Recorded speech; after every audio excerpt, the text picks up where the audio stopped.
bismillah walhamdulillah wassalatu wassalamu ala rasulillah wa ala alihi wa sahbihi wa mawala wa ba'd. Jarni Allah subhanahu wa ta'ala yettima to do seni do yetti wadde ko yettire jarni mo nemaji makko ɗi doni ki laɗo makko Muhammad sallallahu alaihi wasallam eɗen jeli sahabaɓe ɓen radiyallahu anhum e wino kamɓe ko fada'il ɓe wiyante karama koɓe luttuɓe ɓe wiyante manaqib mana ɗum aɗodiri ɗum seedi mustalah on e kamɓe yalti e konngol nelaɗo sallllahu alih wa sallam fi maɓɓe yalti e konngol Allah subhanahu wa ta'ala fi maɓɓe donc fadlu wiyete. Amma karmo koɓe hedditiɓe ɓen ɓe ndaara tawa ɗum ɗo ko ɓural ko herti ko martaba kono yanna e ma ko nelaɗo sallah sallam iwi o nayi aya qur'ana iwi wiyetake fadila wiyetake kadi fadlu wiyete ko manqab yani manaqib jam'uhu manaqib en jangi wiɗen ɓe jeeya e ɓure ɓe oɗo sahabajo lonkiɗo nelaɗo sallllahu alih wa sallam immo ɓure ɗe o heerori ɗen ma rawahul hakim e honno wiɗen aranon ɗum kanko Omar ibn Khattab radiallahu anhu qur'ana no heewi ko jippoto feppodira e fewjore makko ɗum no wiye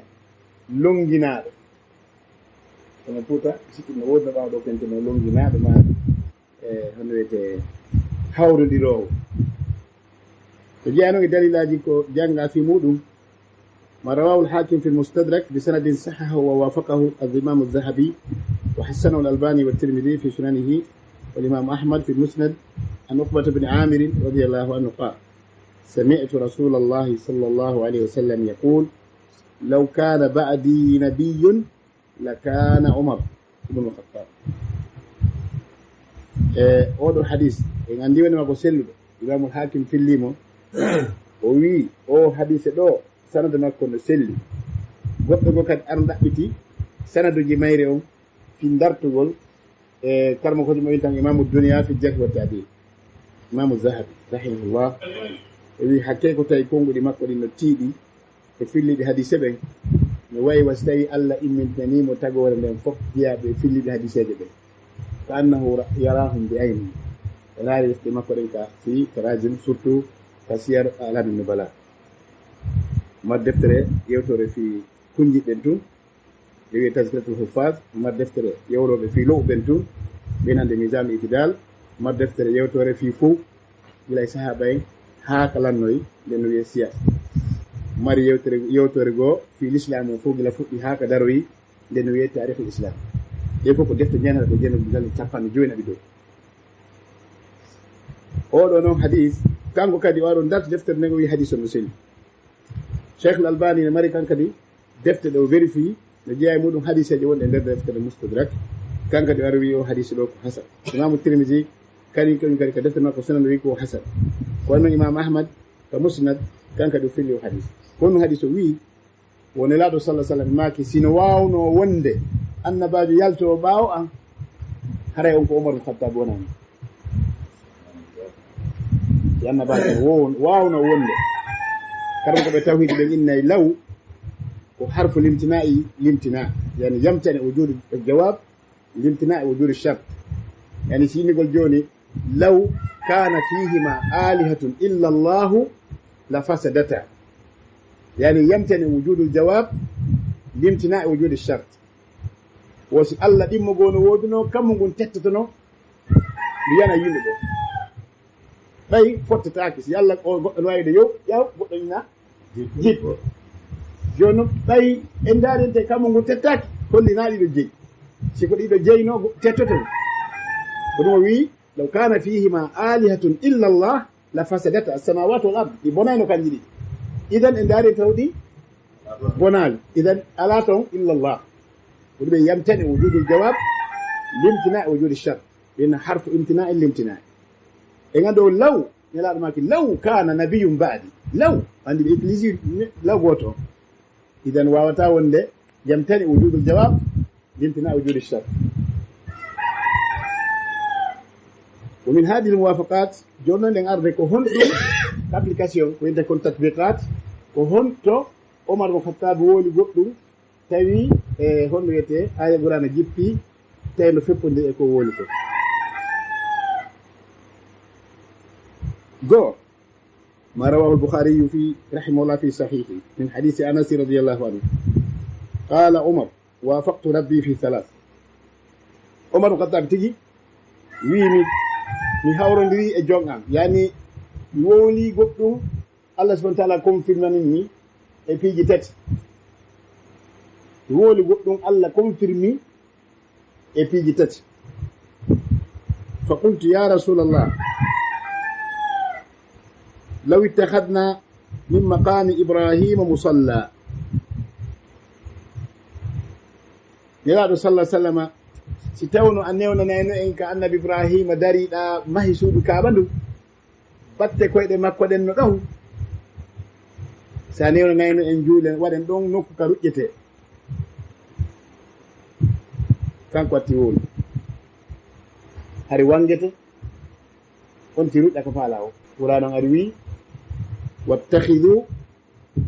wattakhidhu min maqami ibrahima musalla yani fewdo ado Umar wolde hari ayon jippaki to ɓay o wooli ayon jippi inni jogite ka annabi ibrahima e darino ɗon jogite ɗon ka juulete ko ɗum waɗi si tawi goɗɗo no yaade goɗɗo no wangade ka sulkaba so wangi ke laabi jeɗɗi so gayni o yiɗanamo dirtugol ɓaawo fewdo ka maqam ibrahima won hari lawnu saka binde maqamu juulata puisque juulugol ka binde maqam o yi maqam on ka woni ɗon na ɗon o wonni dirtinaaka ka binde suudu kaaba no kolodiri suudu kaaba no batte koyɗe makko ɗen no wawi joni konte ƴawrugal kaw tippayno ɗon o maha sottine ko sakkitore wonti ɗon yani na ɗon tomo darima sunno ko o nani ko ɗon o tippayno o maha so gayni ƴette koɗe naɓaɗa ɗon ƴawrugal ka joni noon ka lannoɗe o sakkitori joƴƴugol mo ɗon batte koyɗe ɗen no ɗon koyɗe makko ɗen alayhi salatu wassalam ko ɓay ɓe yanñi suudu kaaba ɗum e nder ko yanñete kon laamu ngun tawi no empêche de yimɓe ɓen ɓe dirni ɓaawo ɗum ɗon on ɓe dirni ɓaawo te joni yimɓe en feƴƴe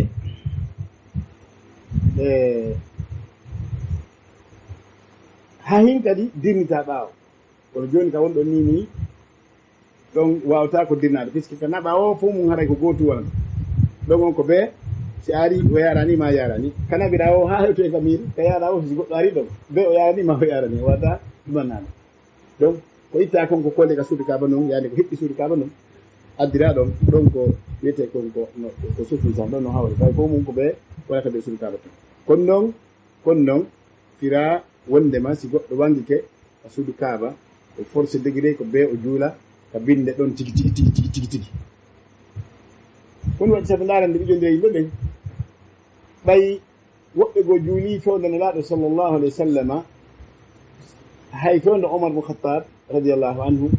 woɓɓe juuli ɗen darɗe ɗiɗi rakata e tawaf ɓaawa suu juulirde haɗa juulide janɗiɗani haɗa kuuru juulide nden koyte ko masjid on janɗiɗani fewde maɓɓe no fota ɓurata wono nde tande juulide men nden ɗo joni noon ɓe juula ka yaasi ɓe juuli ka ɓaawo ko wiyete kon ka ɓaawo juulide ɗen darɗe ɗi holli wonde man na forcé ko ɓe juulaɗe nder to parce que hajjum ke e ɓuyi harayno mi teni compte juulugol ɗon fayda tigi tigi hayɓe wala famille sa nin te juulɗo o jaɓata joni noon a habbire tout goɗɗo taƴite ɗen andire taƴitugol ngol e haɓi feere na ya juulu har naafe goɗɗo taƴitete a heɓata koye feere ɗum tomo kono hiɗa wawi heɓde feere hara ɓiƴƴaali laawol ngol hara ɓiƴƴaali yimɓe ɓe hay so goɗɗo taƴitete kono hara o taƴitete woni hara ɓiƴƴaali yimɓe puisque ɗo hayta dirti ɓaawo karan juulita ɗon darɗe ɗiɗi e nder juulide nden hara goɗɗo heɓaali haaju taƴitugol yeeso ɗo kara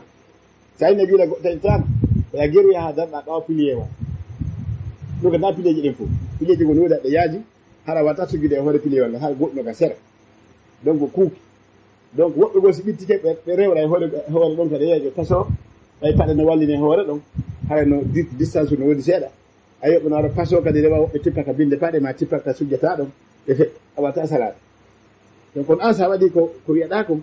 wawɗa kon hara hende kadi ko darura min mbawi darura donc suuɗi kaɓa ɗon fayda min mbawi darura darurat yani helle heewi bihtisar e maqam ibrahima o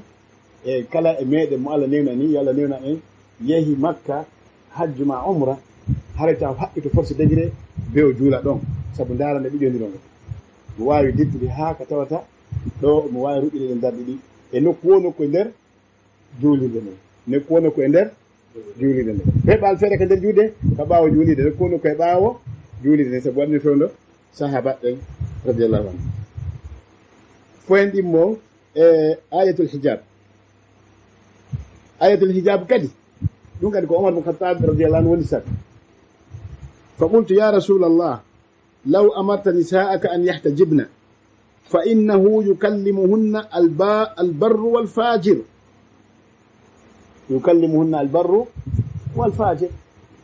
فنزلت آية الحجاب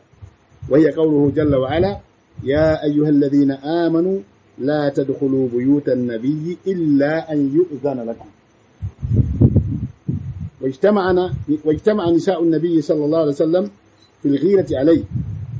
فقلت لهن عصى ربي إن طلقكن أن يبدله أزواجا خيرا منكن فنزلت هذه الآية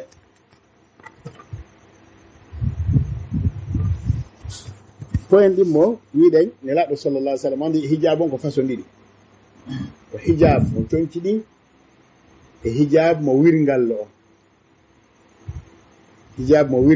on joni on oɗo ko noon a walede ɗo hijabu mo wirngallo on joni ɓay yimɓe ɓen no hattoñini e makoji homɓe e joni ɓe wawi wonde hara ɓe tawata nelaɗo ka suudu yara ka suudu tawa nelaɗo salsam ala to maahi ɓe huyni joni noon hara arɗo no faala humpitade ko yondiri e diina kam kino wiya kadi kamɓe sonnaɓe nelaɗo ɓe sallah sallam yoɓe ɓangin diina kan koɓe humpiti kon wadkurna ma yutla fi buyutikunna min ayati llahi wal hikma joni noon eɓen aroɓe janngugol ma faaleteɓe argol ƴetta masala hinaɓe fof woni correct wonaɓe fof kadi woni kadi hina correct ɗum noon ko noon Allah tagiri aduna on nden andi fiya wondema fi ko zaman nelaɗo sallllahu alih wa sallam haɗa kam ɓenno kan ko laɓɓinaɓe waɗugol bakkatuji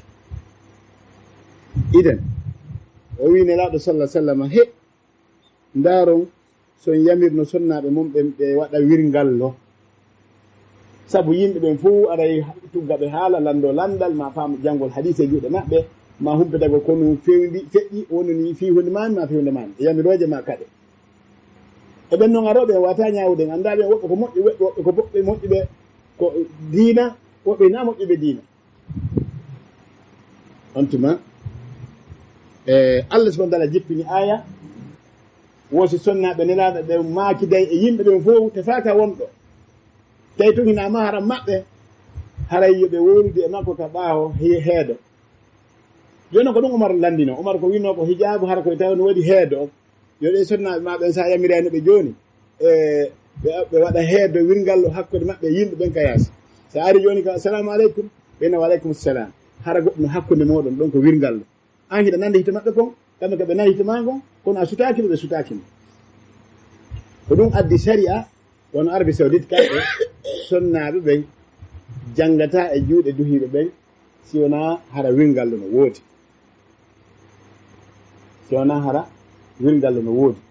e gandal ngal gila ka primaire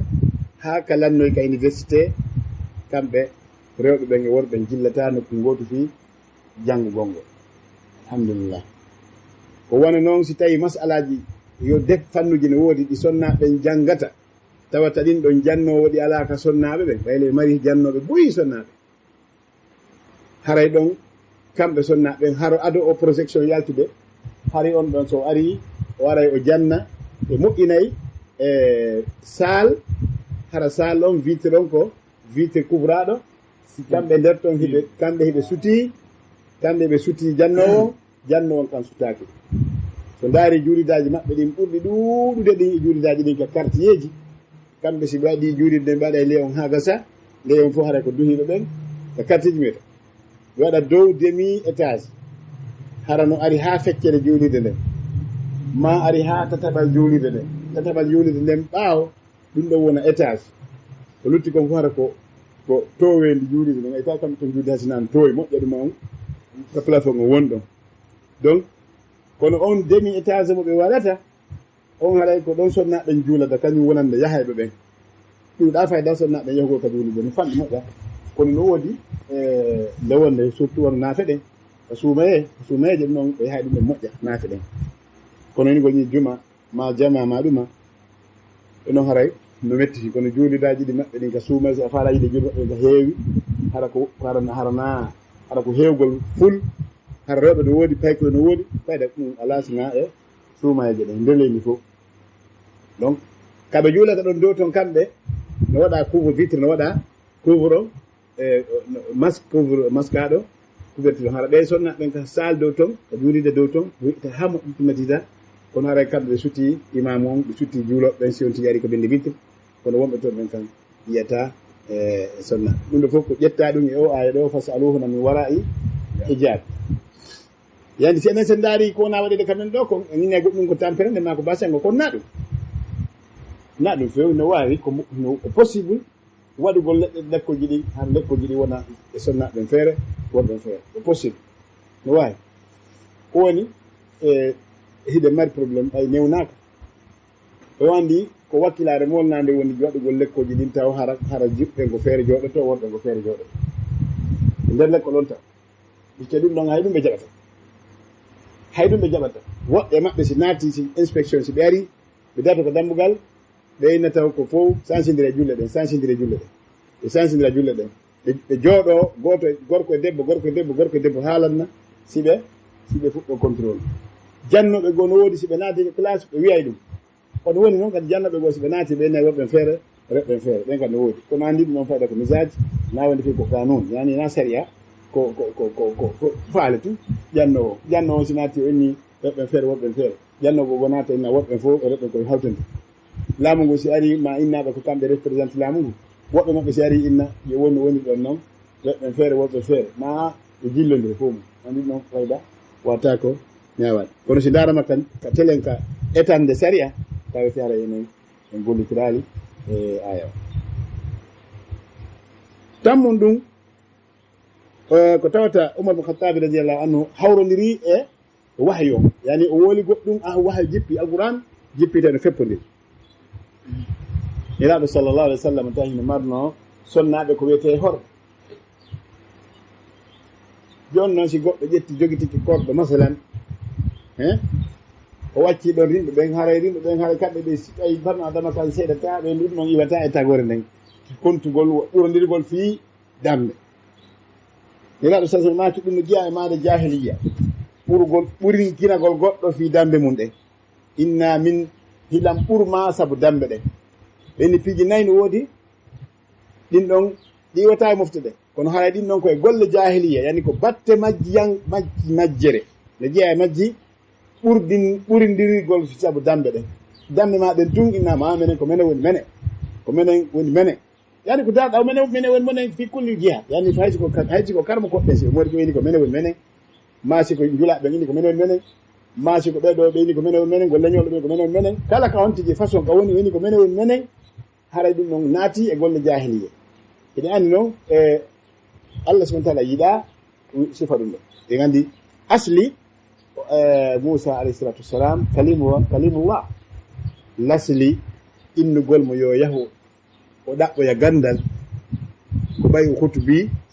mi sifoɗa noon ka defte selluɗe o hutubi hutuba juma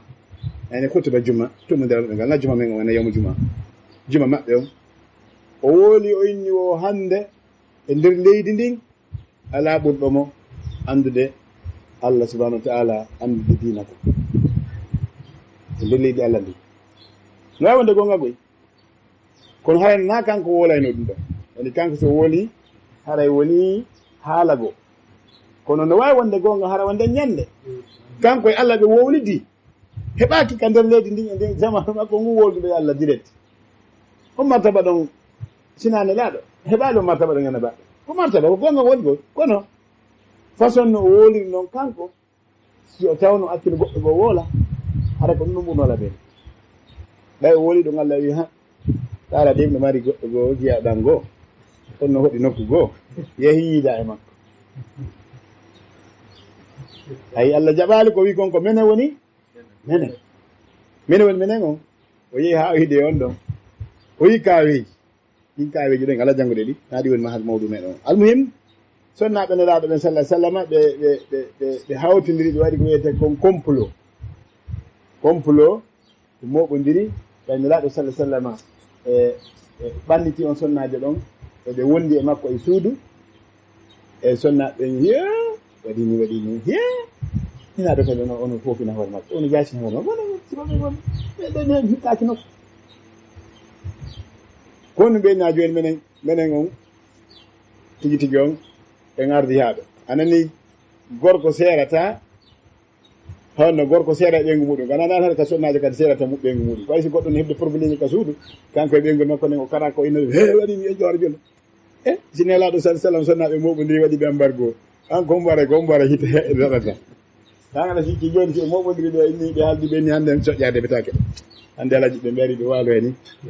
yaro ɗo honto soƴƴade la ƴoore jolde e nani ke goɗɗo inni no inni ɓeygu makko wo ñawlanɗo irandi ma ɗen hani nan defa joɓitama binde wiiɗo goɗɗo sarji ɗimo jamin goo kanko ɓeygol makko ɗe ɓe fof ɓe yeddodiri ƴawra jolda e famude al leñande omo woni dépassé tawi o ala fof ko wawi sina yawde oto ngal ko naata waalo nde ko leñande ko oto waali ha binde kono alhamdulillah ɗum kadi moƴƴi puisque waɗi no ɓuuri yahugol waaluyaka goɗɗo no ɓuuri piigol ɓe adama sigo no ɓuuri yaltugol no jayna hoore muɗum e kawteɗen meɗen en ɓerge ɓeygude men nandirade o yi e waali kawteɗen ha wiyete ɗum ɗo juuɗo subaka o darse makko walla alloral mo ngol idan honno waɗi sonnaɓe moɓodiri ɓe waɗi nelaɗo ɓeni ɓe wadde ɓe ammaro masala noɓe makani goɗɗo wo on ɗon no wiiɗi nakañum ko ni ko ni Omar mo Khattab yeeti man puisque Omar mo Khattab e Aboubacar Siddiq no conseil ɓe wiyama puisque mo kala maɓɓe gueɗɗal muɗum ka suudu nelaɗo sal sawi on tuma Omar ari ini he ko noon are ɗo ɓe ari o jooɗi ɓe ini he Omar mo Khattab waajiɓe o ini he ko noon onon anda o ko o woni o ko ni eni on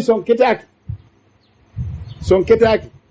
ko Allah goye moƴƴi e moɗon waɗi on sonnaɓe o Allah moƴƴi e moɗon itti on addi on waɗi ɓeygu Muhammad sallllahu alayhi wa sallam hada min fi'lillah wa lutfihi ka oyni ani ko ɓural Allah waɗini ngal ɓural oyni kono son ketaki Allah subhanahu wa ta'ala sansay ɓural ngal waɗana woɓɓe goo onon haɗa on ɗawama asa rabbuhu in tallaka kunna an yubdilahu azwajan hayran min kunna kanko atti wolde wo ha wattaninde sina ɗum Allah no wawi e sansande o ngal o martaba mo heɓɗon ɗo e heɓɗum ɗo wonta tan koyra puisque si ko nelaɗo sansi on haray no hakkille kono si Allah itti joni yamiri yo on sanse wonta woɓɓe goo haray onon on furtika leydi ɗum ɗo haapini sonnaɓe kono ɗo yoɓe wawa récupération ɓenten kon moƴƴintingol hunde tawi laawike tawi Allah jippini aya o wi on ko suratu talaq ɗa o janggi ayaji ɗe suratu tahrim taw ya ayuha nabiyu lima tuharrim ma ahallallahu laka tabtagi mardata azwaji tawi elaɗo sallah sallam ini gasi joni ko ɗum woni faale momon ni kadi joni wolanɗan ko ɗum faala ɗum joni wadde ko wiyete kon réconciliation tawi ɓe waɗimo embargo ɓe hawtiɓe fof andi goɗɗo taw haɓidi fof hay so wata welde ɓe fof on taw kadi haɓidi fof wonɗo ono so haɓidi fof hara e borraka fof hectori sengo hara e moƴƴa hay si noon ko nelaɗo so nelaɗo son jaɓali sonna e makko ɗon hikkidora sengo kanko tun oɗo jeeji ɓe o ini fiyo mi weltimi on hannde kadi mi wondiri Allah mi on ɗon on men haɓi few mi wondata hannde kadi yaafe ha e haaldiɓe fotti ɗon noon kono noon hatta aya wulano jippigo e wajagal ɓeeɗa nelaɗo ko waɗi kon ɗon Allah tawtali may ɗum noon gol puisque ɗum no daganima iyo noon harminanta ko daganima fi tun ɗa faala sona ɓe welti goɓɓe aɗon haɓari ɗum noon tawi ha to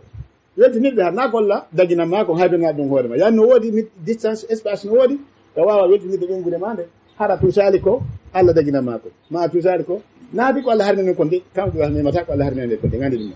joni noon ɓe wawi weltinde sunna maɓɓe har ma tusugol ko Allah daginani ɓe ko ɗo hatta ndaru Allah subahana taala ko haqiqiyen Allah no yiɗi nelaɗo sallah sallam puisque mono fankude ɗo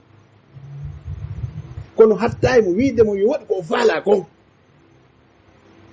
siko enen joni ɗa wawi waɗugol joni ɗa wawi darnugol julidde ɗa wawi gorgol ɗe million ɗa wawi naɓugol tawi tugol janggoya kono joni exemple ɗa wawi innugol ɓenugol joni ɓe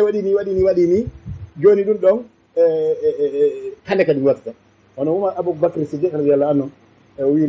o wi